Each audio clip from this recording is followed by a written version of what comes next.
పరిశుద్ధ గ్రంథము నుండి రోమాపత్రిక 8వ అధ్యాయము 32వ వచనం. తన సొంత కుమారుని అనుగ్రహించుటకు వెనుక తీయక మన అందరి కొరకు ఆయనను అప్పగించిన వాడు ఆయనతో పాటు సమస్తమును మనకెందుకు అనుగ్రహింపడు?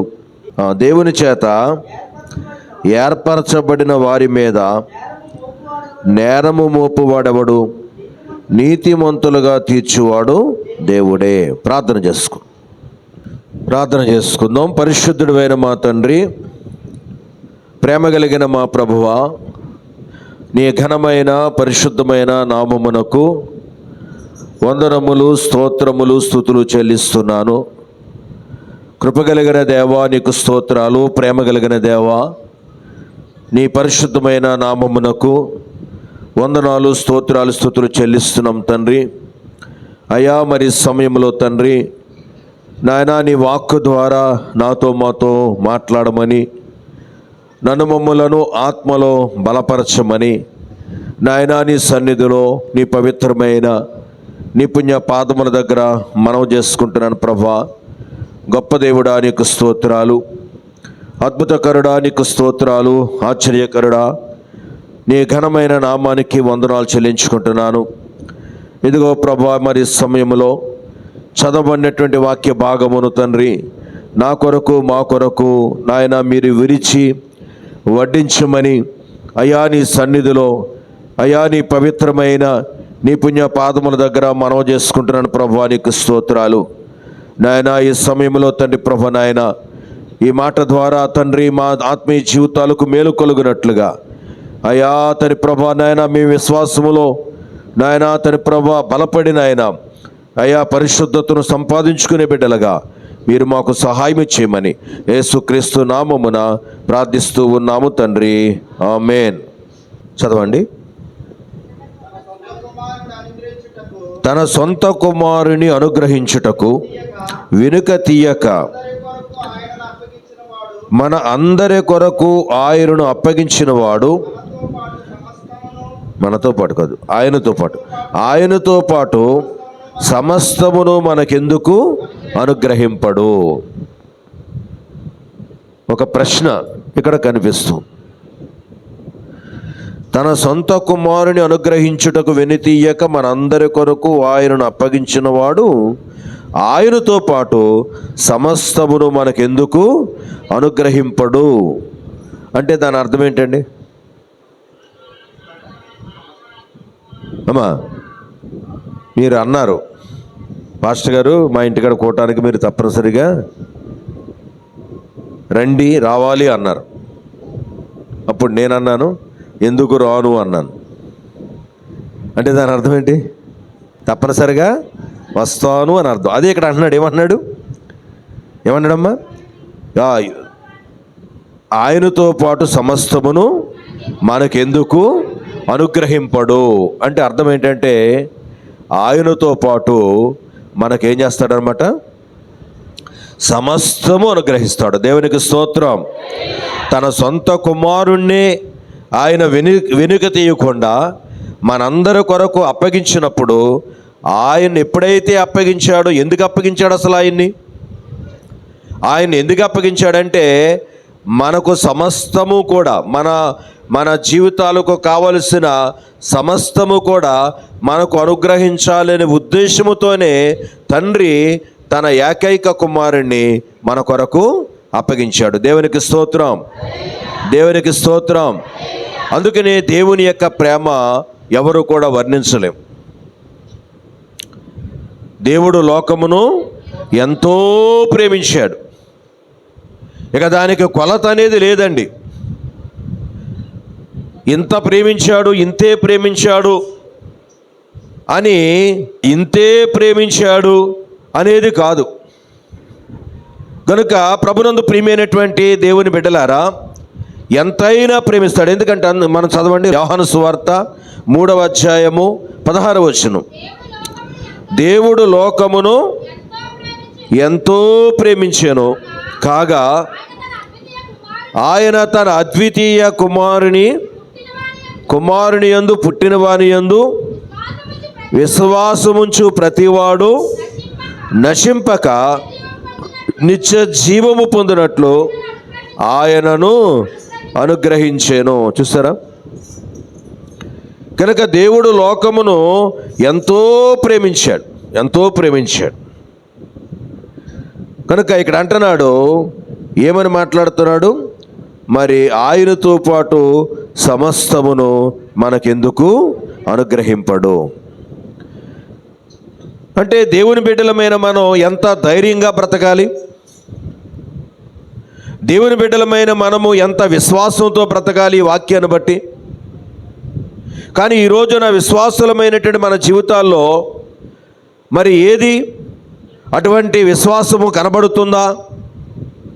అలాంటి ధైర్యముతో కూడినటువంటి జీవితాలు మనము జీవించగలుగుతున్నామా అని ఎవరు మట్టుకు వారమే ఏం చేయాలంటే జాగ్రత్తగా పరిశీలన చేసుకోవాలి.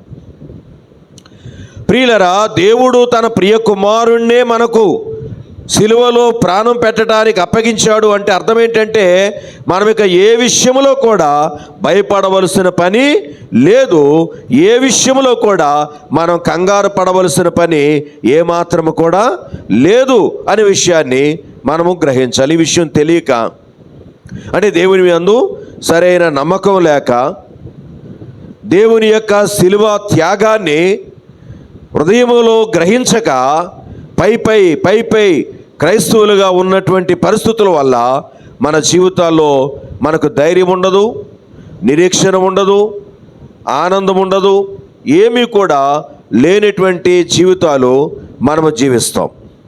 అదే ఈ వాక్యం గనక నిజంగా మనకు అర్థమై ఉంటే సమస్తము నాకు ఎందుకు అనుగ్రహించడు అని మన హృదయంతో మనమే ఒక పదే చెప్పుకునేటువంటి భక్తి గనక మనము నేర్చుకుంటే ప్రభునందు ప్రియమైనటువంటి దేవుని బిడ్డలారా, మనలో ఏమాత్రం ఏడుపు ఉండదు, మనలో ఏమాత్రం దిగులు ఉండదు, మనలో ఏమాత్రం కంగారు ఉండదు, భయం ఉండదు. ఏ విషయంలో కూడా మనం కంగారు పడ. ఈ రోజుల్లో చాలా కుటుంబాల్లో గొడవలు, కంగారు, ఆందోళన, భయాలు. కారణం ఏంటి? వారి కుటుంబాల్లో నెమ్మది లేకుండా, శాంతి లేకుండా, సమాధానం లేకుండా ఉండటానికి గల కారణం ఏంటి? రావటానికి వస్తున్నాం, వినటానికి వాక్యం వింటున్నాం, కానీ సరైన విశ్వాసం దేవుని మీద లేదు, సరైన నమ్మకం దేవుని మీద లేనందువల్ల ప్రభునందు ప్రియమైనటువంటి దేవుని బిడ్డలారా, మనందరి జీవితాల్లో కూడా మనము ఎన్నో రకాలైన కృంగుదల, లేక ఏడుపు, లేక విచారము, దుఃఖము అనేది మనం అనుభవించవలసి వస్తూ ఉంది. ప్రియులరా, గమనించండి. ఒకసారి ఒక ఓడలో ఒక వ్యక్తి ప్రయాణం చేస్తూ ఉన్నాడు. ప్రయాణం చేస్తూ ఉంటే అదే ఓడ ఎక్కి అప్పటికే 2 దినాలు అయిపోయింది, ఇంకా 4-5 దినాలు ప్రయాణం చెయ్యాలి. అప్పటికే 2 దినాలు అయిపోయింది. ఆ 2 దినాలు అయిపోయిన తర్వాత మరి ఒక వ్యక్తి ఆయన చూశాడు. చూస్తే ఆ వ్యక్తి ఎలాగున్నాడంటే చాలా విచారముగా, చాలా నీరసంగా, చాలా దిగులుతో ఉన్నాడు. ఈ యొక్క చూసిన వ్యక్తికి పాపం చాలా బాధ కలిగింది. అయ్యో, ఇతనికి ఏదో మరి బాధ ఉన్నదనమాట.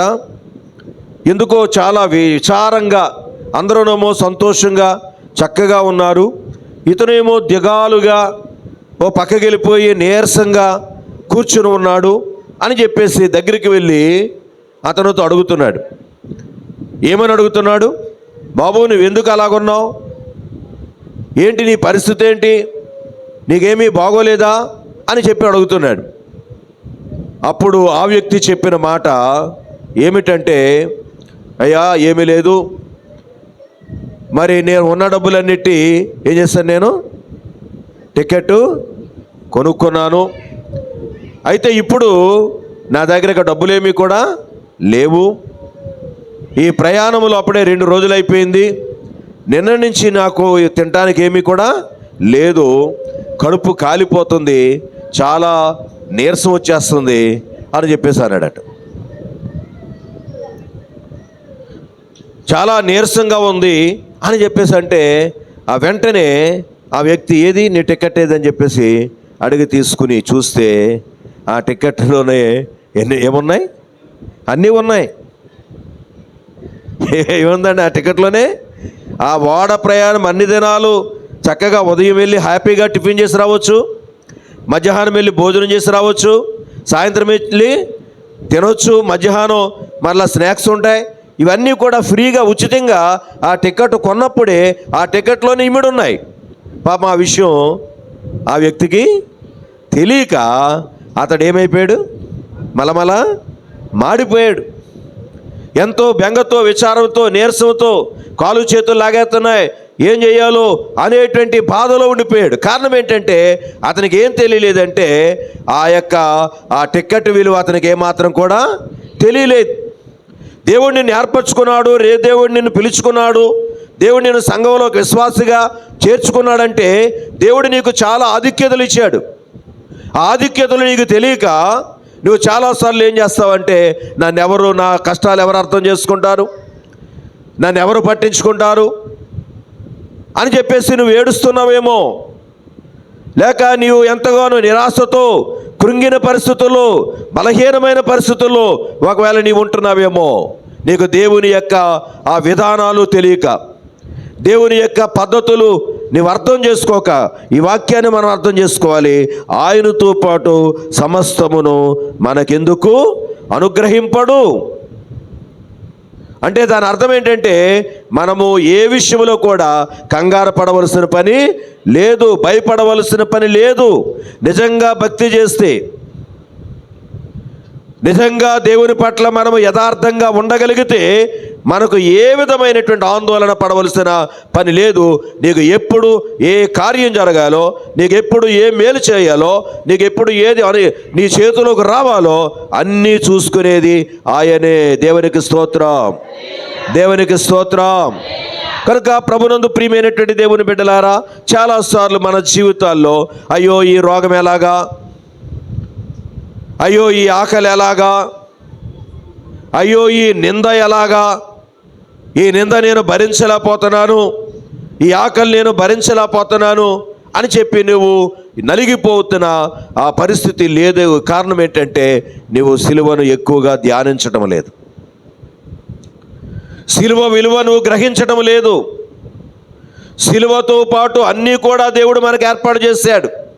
చూడండి, యెషయా గ్రంథం 53వ అధ్యాయములో మనము చూడగలిగితే, పరిశుద్ధ గ్రంథము నుండి యెషయా గ్రంథం 53వ అధ్యాయములో 4వ వచనం, నిశ్చయముగా అతడు మన రోగములను భరించెను. చూసారా ఏమంటున్నాడు ఇక్కడ? నిశ్చయముగా అంటే ఆయన శిలువలో ప్రాణం పెట్టాడు అంటే అర్థం ఏంటంటే ఆయన ఏం చేశాడు? మన రోగాలను భరించాడు, మన రోగాలను భరించాడు ఆయన. చాలాసార్లు కంగారు పడిపోతున్నాం మనకున్న వ్యాధులు బట్టి.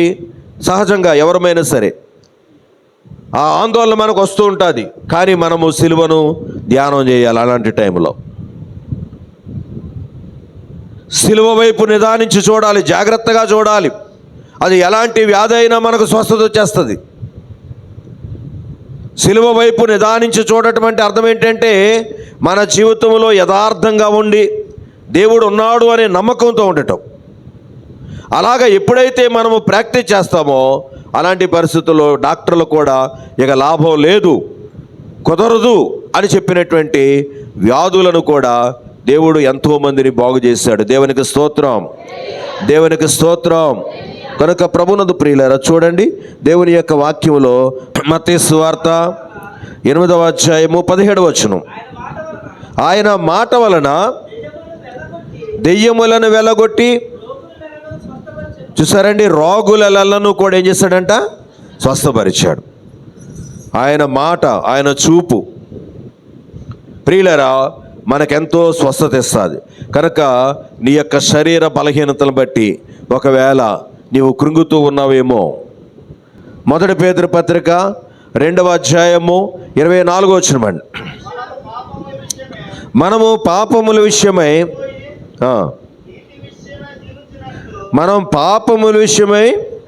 చనిపోయి నీతి విషయమై జీవించినట్లు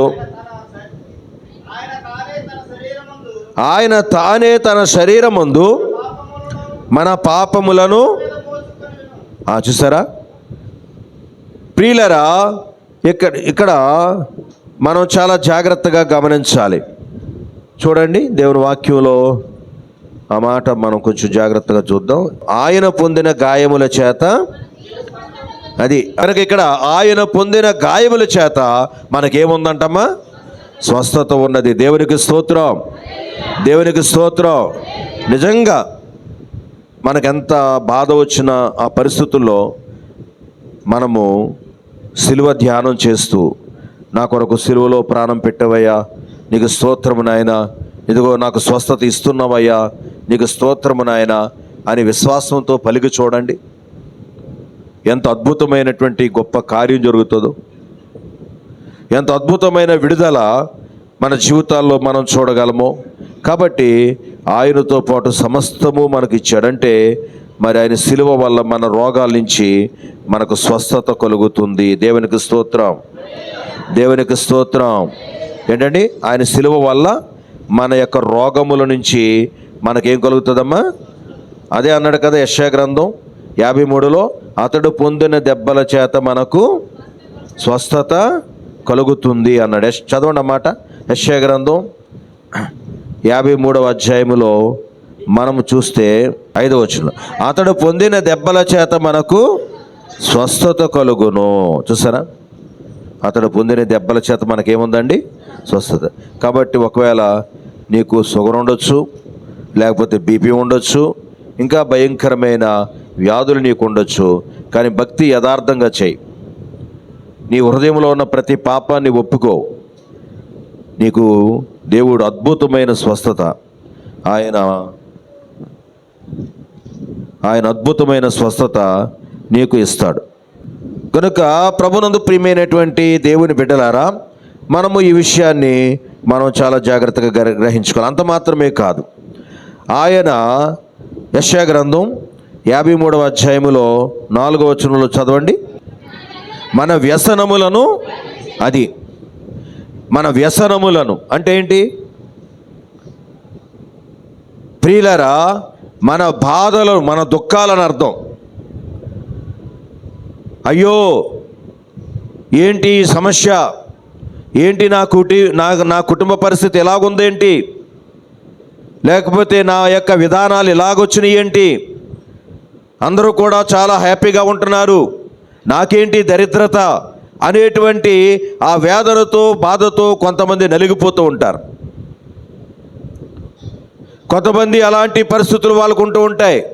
అలాంటి పరిస్థితులు ఒకవేళ నీకు ఉన్నప్పటికీ కూడా ప్రభునందు ప్రియులరా, నువ్వు సిలువ వైపు చూడాలి. నువ్వు సిలువ వైపు చూస్తే అంటున్నాడు, ఆయన ప్రతి వ్యసనమును వహించాడు. ఆయన నీలో ఉన్న చింత, నీలో ఉన్న బాధ, నీలో ఉన్న విచారము, సరైనటువంటి ప్రార్థన, తగినంత ప్రార్థన చేసుకునే కుటుంబాల్లో ప్రియులరా, మరి ఎన్ని శోధనలు ఉన్నా, ఎన్ని ఇబ్బందులు ఉన్నా వాళ్ళు ఆనందంగానే ఉంటారు. కానీ ఎప్పుడైతే ప్రార్థన హీనత అనేది మన కుటుంబాల్లో ఉంటుందో, అప్పుడు ఒకరినొకరు అర్థం చేసుకోవటంలో తేడాలు వచ్చి ఇక చాలా చెప్పశక్యం కానీ ఆ బాధ, విచారము, దుఃఖము, కలవరము, అసలు ఎందుకు బ్రతకాలి అనేటువంటి ఆలోచనలు కూడా మనకు వస్తూ ఉంటాయి. కనుక సిలువ లేకపోతే మన జీవితాలకు క్షేమము లేదు. కనుక మనం ఎప్పుడు కూడా సిలువను మనం ముందు పెట్టుకుని బ్రతకాలి. అప్పుడే క్షేమంగా మనం బ్రతకగలం. సిలువను ప్రక్కన పెట్టి బ్రతకటం మొదలు పెడితే ప్రభునందు ప్రియమైన దేవుని బిడ్డలారా, నీ కుటుంబంలో ఏమాత్రము కూడా నెమ్మది ఉండదు, శాంతి ఉండదు. అందుకనే జ్ఞానం కలిగిన స్త్రీలు ఎప్పుడు కూడా వారి కుటుంబారాధన నడిపించుకునే పరిస్థితులు చూస్తారు. ఏ కుటుంబంలో కుటుంబారాధన ఉండదో ఆ కుటుంబంలో రకరకాలైన చీకటి కార్యాలు జరుగుతాయి. ప్రార్థన చేసుకుంటే రావా పాస్టర్ గారు, మేము ప్రార్థన చేసుకుంటున్నా కానీ మాకు సమస్యలు వస్తున్నాయి అని కొంతమంది అంటారు. నిజమే, ఒక్కొక్కసారి వస్తాయి. కానీ నువ్వు యథార్థంగా పూర్తిగా దేవుని మీద ఆధారపడితే దేవుడే ఆ సమస్యల్లో నీకు విడుదల ఇస్తాడు. దేవునికి స్తోత్రం. పూర్తిగా దేవుని మీద నువ్వు ఆధారపడాలి. నీ హృదయము కడుక్కుని దేవా అని చెప్పి ఆ శిలువ ధ్యానం చేస్తే అలాంటి వేదనకరమైన పరిస్థితుల్లో, అలాంటి బాధాకరమైన పరిస్థితుల్లో దేవుడు నీకు చెప్పశక్యం కాని ఆదరణ, గొప్ప ధైర్యాన్ని, గొప్ప విశ్వాసాన్ని ఆయన నీ అంతరంగములో ఆయన కలుగజేస్తాడు. దేవునికి స్తోత్రం. కనుక ప్రభునందు ప్రియమైనటువంటి దేవుని బిడ్డ, నీ జీవితంలో మరి వ్యసనాలతో ఉన్నావేమో, నిరాశ కృంగుదలతో నీవు ఒకవేళ ఉన్నావేమో, అలాంటి పరిస్థితుల్లో దేవుడు చెప్తున్నాడు. ఏమంటున్నాడు? మత్తయి సువార్త 11వ అధ్యాయము 28వ వచనం, ప్రయాసపడి భారము మోసుకొనుచున్న సమస్త జనులారా నా యొద్దకు రండి. అది నువ్వు దేవునికి దూరంగా ఉంటే నీ భారాలు నువ్వే భరించలేక ఇంకేంటో ఏం చేసుకోవాలనిపిస్తుంది. నీ భారం దేవుని మీద వేస్తే నీకు అసలు భారం అనిపించదు, నీకెంతో సంతోషంగా ఉంటుంది. అందుకని అంటున్నాడు, ప్రయాసపడి భారము మోసుకొనుచున్న సమస్త జనులారా నా యొద్దకు రండి, నేను మీకేమిస్తాను? విశ్రాంతినిస్తాను. నేను మీకు విశ్రాంతినిస్తాను. కనుక ప్రభునందు ప్రియులరా, ఆయనతో పాటు మనకు ఎందుకు ఇవ్వడం? తన ఏకైక కుమారుణ్ణి మన కొరకు వెనుక తీయకుండా అప్పగించిన వాడు ఆయనతో పాటు మనకు సమస్తము మనకు ఇస్తాడు. దేవునికి స్తోత్రం. కాబట్టి నువ్వు రోగములో ఉంటే స్వస్థపరిచే దేవుడు, నువ్వు దుఃఖములో ఉంటే ఆయన వాగ్దానం చేస్తున్నాడు, నీ దుఃఖాన్ని సంతోషంగా మారుస్తాడట. దేవునికి స్తోత్రం. 61వ అధ్యాయంలో 61వ అధ్యాయం యెషయా గ్రంథం 61వ అధ్యాయంలో చదవండి. ఏమంటున్నాడు? మధ్యలో నుంచి, యెహోవా సియోనులో దుఃఖించు వారికి ఉల్లాస వస్త్రములో ధరింపచేయుటకును, బూడిదకు ప్రతిగా పూదండను, దుఃఖమునకు ప్రతిగా ఆనంద తైలమును, భారభరితమైన ఆత్మకు ప్రతిగా స్తుతి వస్త్రమును వారికి ఇచ్చుటకు ఆయన నన్ను, అది దేవుడు తన ప్రియకుమారుణ్ణి వెనుక తీయకుండా ఎందుకు పంపాడంటే మన దుఃఖములో మనకు ఆదరణ కలుగ చేయటానికి, ఆనందాన్ని కలుగ చేయటానికి. ఎంత గొప్ప ప్రేమ కలిగిన దేవుడండి. ఇలాంటి దేవుడిని పట్టుకుని ఆయన గురించి సరిగా, ఆయన మీద సరిగా మనం ఆధారపడకుండా, ఆయన పూర్తిగా నమ్మకుండా, ఆయనకు లోబడకుండా మనం ఎన్ని శ్రమలు పడుతున్నాం, మనం ఎన్ని ఇబ్బందులు పడుతున్నాం. ఆ యవనస్తుడు టిక్కెట్లోనే భోజనాలన్నీ ఉన్నాయనే విషయం తెలియక అతడు ఎంతో బాధపడ్డాడు. అలాగే ఈరోజు నేను చాలామంది జీవితాల్లో దేవుడు తన సన్నిధికి నాకు ఆహ్వానం పలికాడంటే ఇక నా బాధ్యతలన్నీ కూడా ఆయన తీసుకోవటానికి ఇష్టపడ్డాడు. కాబట్టి నేను నమ్మకంగా దేవుని పట్ల ఉంటే మరి చాలు అని పూర్తిగా దేవునికి సమర్పించుకునే బిడ్డగా నువ్వు ఉంటావా? దేవునికి పూర్తిగా నువ్వు సమర్పించుకునే బిడ్డగా నువ్వు ఉంటున్నావా? కనుక ప్రభునందు ప్రియమైనటువంటి దేవుని బిడ్డలారా, మనం ఈ విషయాలన్నీ కూడా చాలా జాగ్రత్తగా మనము గమనించాలి. కనుక అది రోగమైన, అది మనస్సుకు సంబంధించిన రోగమైన, శరీరానికి సంబంధించిన రోగమైన, మనస్సుకు సంబంధించిన రోగం అంటే దుఃఖము, బాధ, ఏడుపు, కన్నీరు, అటువంటి వాటిలో కూడా దేవుడు మనకు మరి స్వస్థత ఇవ్వగలిగిన శక్తి కలిగిన దేవుడు. డాక్టర్ దగ్గరికి వెళ్ళామనుకోండి, శరీరానికి రోగానికి మందు ఇవ్వగలడు తప్ప మనస్సుకు నెమ్మది కలిగిన మందు ఏమని ఇవ్వగలడా? మనస్సుకు సంబంధించిన ఆ మందు ఏ డాక్టర్ ఇవ్వలేడు. కానీ మన పరమ వైద్యుడిన, ఈయన పేరేం పేరమ్మా? పరమ వైద్యుడు. కనుక ఈయన శరీరానికే కాదు మనసుకు కలిగిన గాయాలు కూడా కట్టేటువంటి గొప్ప దేవుడు. దేవునికి స్తోత్రం, దేవునికి స్తోత్రం. కనుక ప్రభునందు ప్రియమైనటువంటి దేవుని బిడ్డలారా, మనం ఈ విషయాన్ని చాలా జాగ్రత్తగా గ్రహించుకోవాలి. ఇంకా చూడండి, గలతీయులకు రాసిన పత్రిక 3వ అధ్యాయము 13వ వచనం.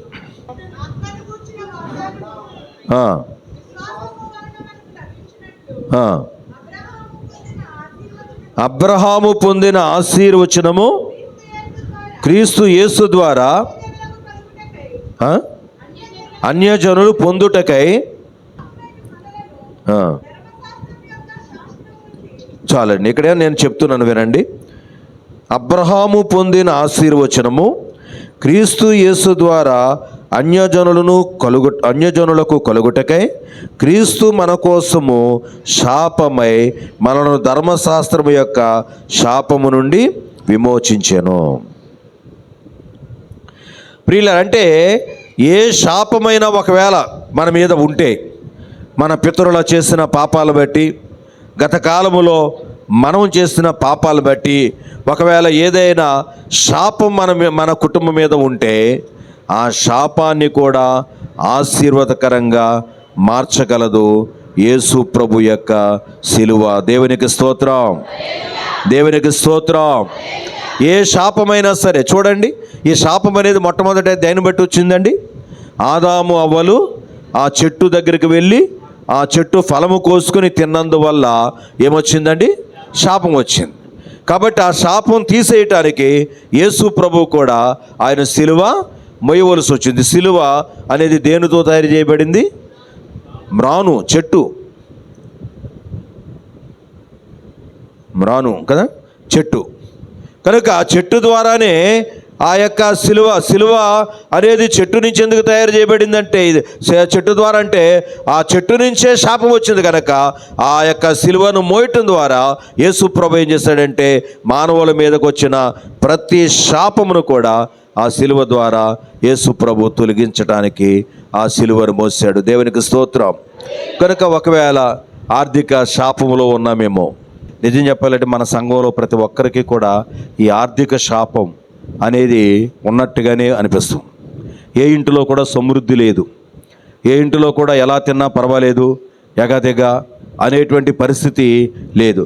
కాబట్టి ఇలాంటి పరిస్థితుల్లో మనం ఏం చేయాలి? ఆర్థిక పరిస్థితుల్లో మనము బాగుపడాలంటే మనం ఏం చేయాలంటే మనం అందరము కలిసి శిలువ ధ్యానాలు ఎక్కువగా చేయాలి. ప్రతిరోజు కూడా శిలువ దగ్గరికి వెళ్ళి మీ ఇంటి దగ్గరైనా సరే మీరు శిలువ పాటలు తీసుకుని కళ్ళు మూసుకుని 2 పాటలు 3 పాటలు అలా పాడుకుంటూ ఆ తర్వాత శిలువ ధ్యానం చేస్తూ మనం ఏం చేయాలంటే ఆ యొక్క దేవుడిచ్చేటువంటి ఆ ఆశీర్వాదాలు మనము పొందుకోవాలి. దేవునికి స్తోత్రం, దేవునికి స్తోత్రం. ప్రియులు ఇక్కడ చదవండి, దయచేసి ఆ మాట చదవండి. ఇక్కడ ఏమన్నాడంటే అబ్రహాము ఆశీర్వాదము అన్యజనులను పొందునట్లు క్రీస్తు మన కొరకు ఏమైపోయాడంట? శాపమైపోయాడు. కనుక ఏ శాపం ఒకవేళ మన ఇంటిలో ఉన్న శాపం అంటే ధర్మశాస్త్ర శాపం నుంచి కూడా దేవుడు మనకు విడుదల ఇచ్చాడు. ధర్మశాస్త్ర శాపం అంటే ధర్మశాస్త్ర ప్రకారంగా మనం ఎవరం కూడా పరలోక రాజ్యానికి వారసులం కాము. మీకు అర్థమైందా?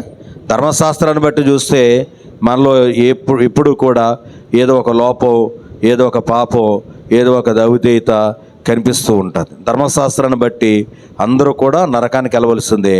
కానీ ఆ ధర్మశాస్త్ర శాపం యేసు ప్రభు శిలువలో ఆయన నిర్మూలన చేశాడు కనుక మనము శిలువ ధ్యానం చేసుకుంటూ ఉంటే మనలో ఉన్న పాపాలు పోతాయి, మనలో ఉన్న లోపాలు పోతాయి, మనలో ఉన్న ఆర్థిక శాపాలు పోతాయి.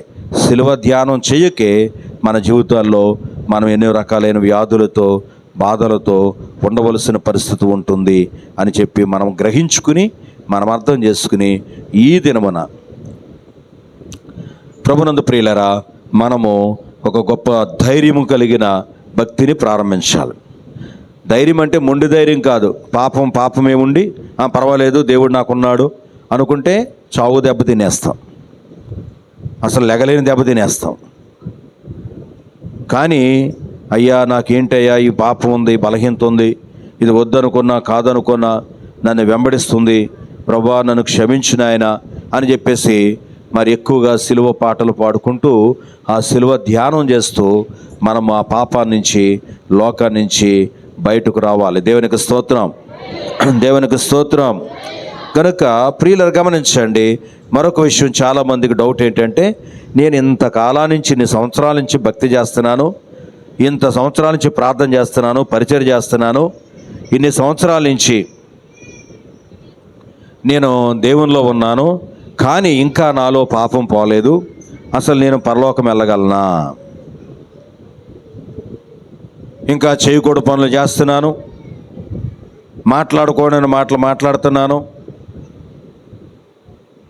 కాబట్టి నేను పరలోకం వెళ్ళగలనా అనేటువంటి పరిస్థితి కూడా చాలామందికి ఉంటుంది.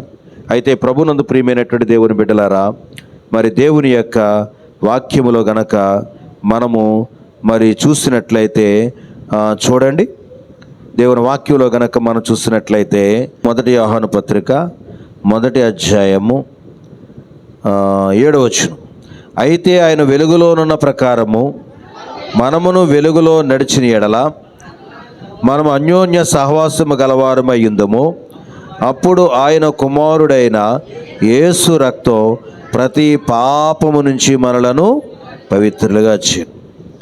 కొన్ని బలహీనతలు నిన్ను వెంటాడుతూ ఉన్నా నీ హృదయాన్ని కఠినం చేసుకుని నీవు వెనుకంజ వేస్తే ఇక నా వల్ల కాదు, నేను భక్తి చేయలేను అని నువ్వు ఆగిపోతే నువ్వు నరకానికి వెళ్ళిపోతావు. కానీ అయ్యా ఏంటి నాయన, నాకు ఈ సహాయం చేయ ప్రభా, ఇదిగో నాకు మరి చూపుల్లో యథార్థత లేదు, లేకపోతే నా నోటి మాటలు మరి మంచిగా లేవు, బూతు మాటలు వస్తున్నాయి, లేకపోతే మరి భయంకరమైనటువంటి మాటలు నా నోటులో నుంచి వస్తున్నాయి అని చెప్పేసి భయముతో భక్తితో ప్రతి దినము ఒంటరిగా కొంత టైము కేటాయించాలి. అలాంటి వాళ్ళు ప్రతి దినము కనీసం ఒంటరిగా ఒక అరగంట చాలు, కనీసం ఏకాంతంగా. ఆ విషయంలో నువ్వు శ్రద్ధ తీసుకోకపోతే మాత్రం దేవుడు నీకు ఏ మేలు చేయడు.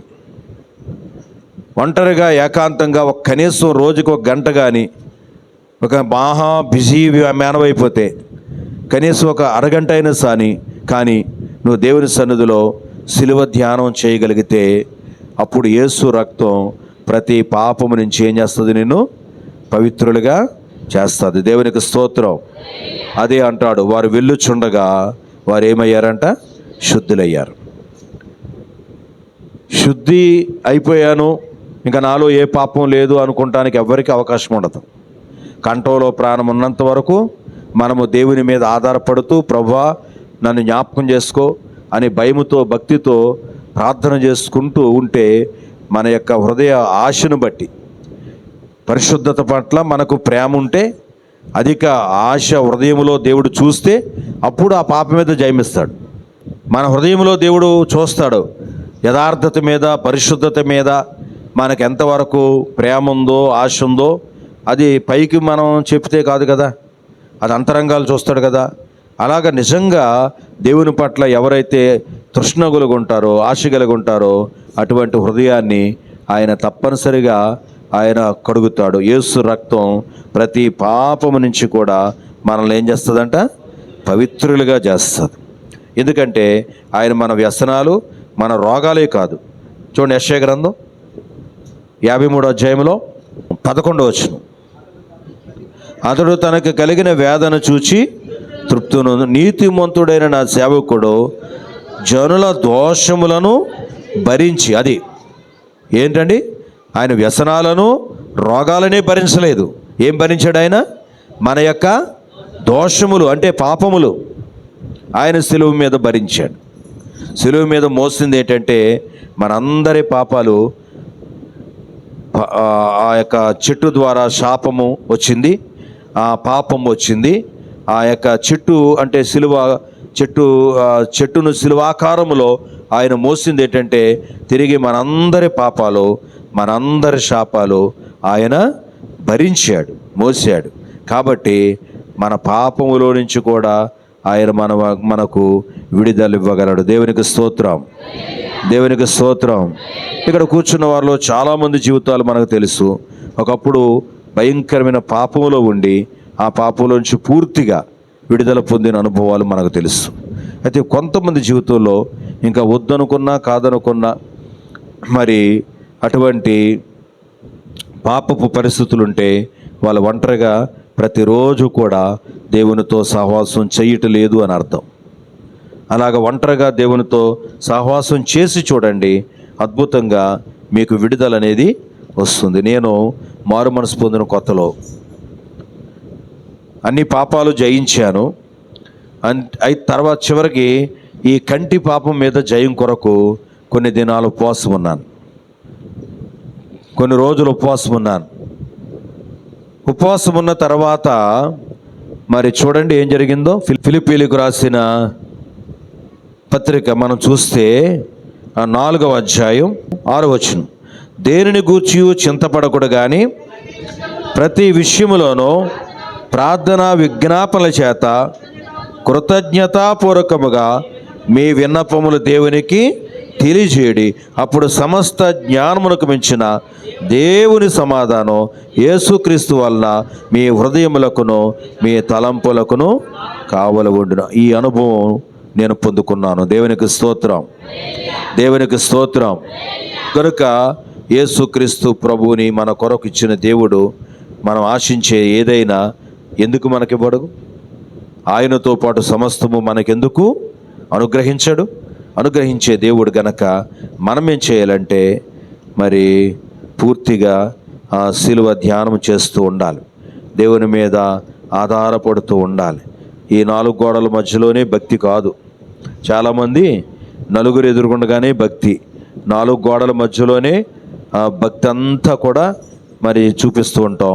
బయటికి వెళ్ళిపోయి స్వేచ్ఛాపరులుగా స్వతంత్ర జీవులుగా మనం బ్రతకటం, అలాంటప్పుడు మనకేమీ మేలు జరగదు. కానీ మనము బయటికి వెళ్ళిన తర్వాత కూడా దేవుని ఆధీనంలోనే ఉండాలి.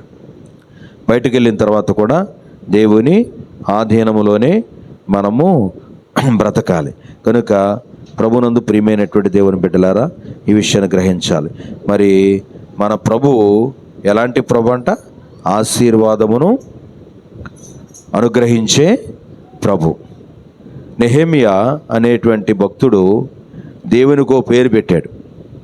చూడండి నెహెమియా గ్రంథంలో, నెహెమియా గ్రంథము 13వ అధ్యాయము 2వ వచనం, వారు అన్నపానములు తీసుకొని ఇశ్రాయేలీయులకు ఎదురుపడక వారిని శపించుమని బిలామును ప్రోత్సాహపరిచిరి.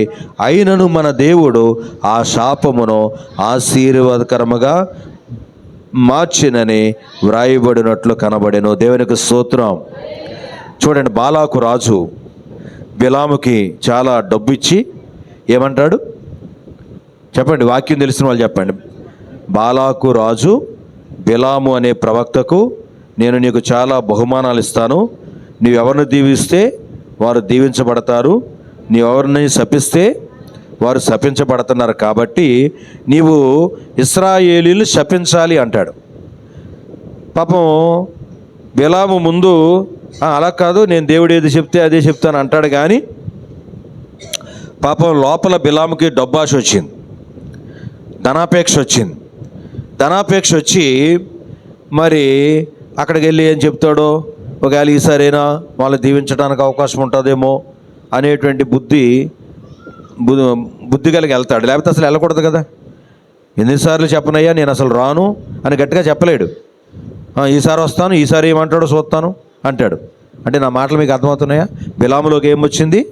ధనాపేక్ష వచ్చి అక్కడ వెళ్తాడు. అయితే మరి ఎప్పుడు కూడా దేవుడు ఆ శాపవచనాలు పలకకుండా దేవుడు ఏ వచనాలు పలికాడు? ఆశీర్వాదాలు పలికాడు. దేవునికి స్తోత్రం, దేవునికి స్తోత్రం. చూడండి ఆ మాట, చూడండి ఆ మాట ఒకసారి చూద్దామా? ద్వితీయోపదేశకాండం 23:5.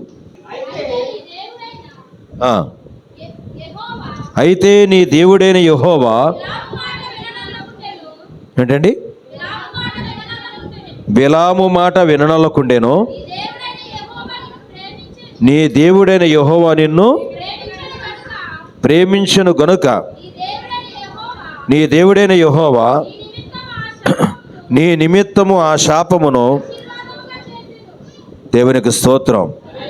చూడండి, దేవుడంట ఇశ్రాయేలు జనాంగం మీద ఎప్పుడు కూడా శాపవచనం రాకుండా ఆ బిలాము నోటులో ఆశీర్వాదం మాటే పెట్టాడట. దేవునికి స్తోత్రం, దేవునికి స్తోత్రం.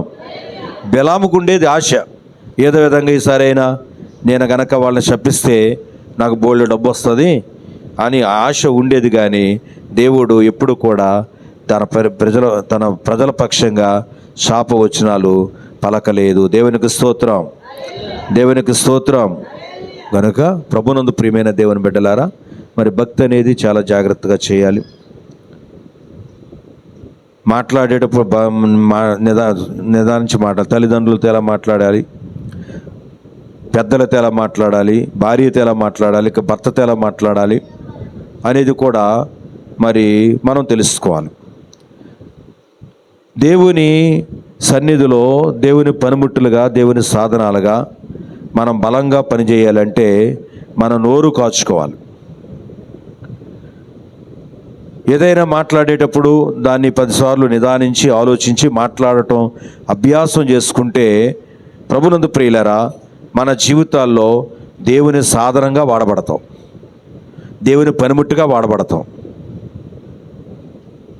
మనం యథార్థంగా ఉండి, మంచి చూపులు కలిగి ఉండి, మంచి మాటలు కలిగి ఉండి, మనం ఒక పాట పాడినా, మనం ఒక పరిచర్య చేసినా, లేకపోతే మనం ఒక సాక్ష్యం చెప్పినా కొంతమందికి అదే గొప్ప రక్షణ, పాప పశ్చాత్తాపం కలుగజేస్తూ ఉంటుంది. కానీ మన జీవితాల్లో మనము గనక మరి ఆ దేవుని యొక్క శిలువ ధ్యానము లేకుండా, శిలువను పక్కన పడేసి మన సొంత జీవితాలు మనం జీవిస్తూ ఉంటే, మన సొంత బ్రతుకులు మనం బ్రతుకుతూ ఉంటే, ప్రియులారా, మన జీవితాల్లో మనము మరి దేవుని యొక్క ఆశీర్వాదాలను పోగొట్టుకునేటువంటి వారుగా ఉంటాం. కనుక మన జీవితాలు ఎవరి మట్టుకు వారమే మన జీవితాలు మనం జాగ్రత్తగా పరిశీలన చేసుకుని, జాగ్రత్తగా అర్థం చేసుకుని, ఈ దినాన్ని గొప్ప నిరీక్షణతో ఇక్కడి నుంచి వెళ్ళాలి, గొప్ప ధైర్యంతో ఉండాలి. ఆ ధైర్యం ఎప్పుడు ఉంటుందంటే మనకు భక్తిగా ఉంటేనే ఉంటుంది. నోరు కాచుకుని, చూపు కాచుకుని, ప్రియులరా, మనం జాగ్రత్తగా ఉన్నామనుకోండి, మనకు ఈ ధైర్యం వస్తుంది. ఏ ధైర్యం అంటే తన సొంత కుమారుని అనుగ్రహించుటకు వెనుక తీయక మనందరి కొరకు ఆయనను అప్పగించిన వాడు ఆయనతో పాటు సమస్తమును మనకెందుకు అనుగ్రహింపడు అనేటువంటి ఆ మాట గుండె మీద చెయ్యేసుకుని చెప్పగలిగిన భక్తి కలిగిన వారే పరలోక రాజ్యంలోకి ప్రవేశిస్తారు. కనుక అలాంటి భక్తి, అలాంటి ధైర్యంగా చెప్పగలిగినటువంటి భక్తి మనమందరము నేర్చుకుంటానికి పరిశుద్ధాత్మ దేవుడు సహాయము చేయునుగాక. ప్రార్థన చేసుకు. ఆ వాడలో ఉన్న యవనస్తుడు తన కొరకు భోజనం ఉన్నదని తెలుసుకోకుండా అతడు ఎంతో ఇబ్బంది పడినట్టుగా మన జీవితాల్లో దేవుడు మన కొరకు అన్నీ సిద్ధం చేశాడు. తన దగ్గరకు నిన్ను పిలవటం తోడనే నీ అన్నీ తొలగించడానికే పిలిచాడు. ఇవన్నీ కూడా నీకు లేకుండా ఆనందం, సంతోషం, సమాధానం నీకు ఇవ్వటానికే పిలిచాడు. కానీ ఏది నీకు అర్థం కాలా, ఇంకా నువ్వు తెలుసుకోలేదు, ఇంకా నువ్వు ఏడుస్తున్నావు. కనుక ఒక్కసారి మన హృదయాలు మనము దేవునికి సమర్పించుకుందాం. ఒక్కసారి మన హృదయాలు మనము దేవునికి సమర్పించుకుందాం. ప్రభునందు ప్రియమైన చెల్లి, ప్రభునందు ప్రియమైన తల్లి, ప్రభునందు ప్రియమైన సహోదరుడా, మన జీవితాల్లో మనము దేవునికి సమర్పించుకుందాం. ప్రార్థన చేసుకుందాం.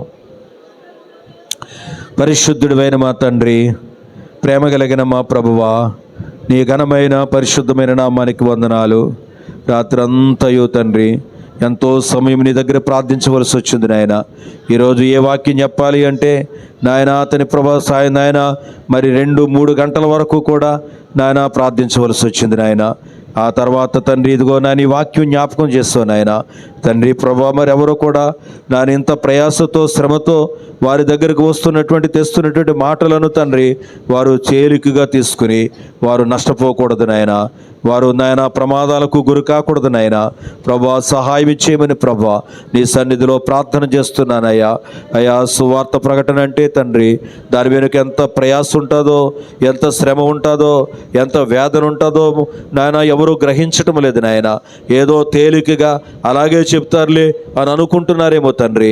అలాగోన కాకుండా ప్రభా, ప్రతి మాట కూడా ప్రభా, ప్రతి ఒక్కరూ కూడా ప్రభ నాయన, అయా తండ్రి ప్రభ నాయన, అయా తండ్రి ప్రభా లోబడి ప్రభా, అయా తండ్రి నాయన తీసుకోవటానికి సహాయం చేయండి. కృపగలిగిన మా ప్రభా, అయా నీ ఘనమైన నామానికే వందనాలు, స్తోత్రాలు, స్తుతులు చెల్లిస్తున్నాం తండ్రి. అద్భుతకరుడా నీకు స్తోత్రాలు, ఆశ్చర్యకరుడా నీ ఘనమైన నామానికే వందనాలు, స్తోత్రాలు, స్తుతులు చెల్లిస్తున్నాం.